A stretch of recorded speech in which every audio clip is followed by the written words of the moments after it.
In news overseas, Prime Minister Theresa May is restaffing her cabinet after surviving a furious few days in British politics. Prime Minister May has been facing criticism from members of Parliament following the production of a draft Brexit withdrawal agreement. More from the CNN.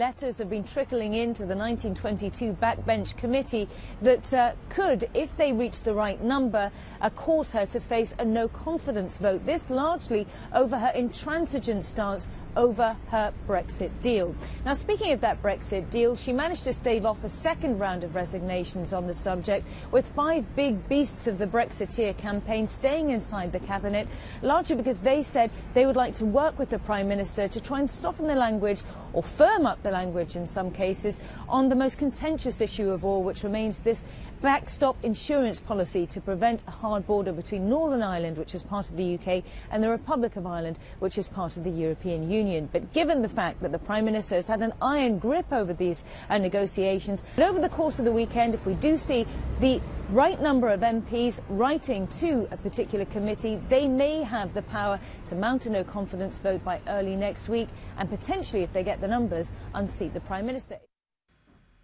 And the primetime news package continues with the sports right after the break, and Karen Madden is standing by.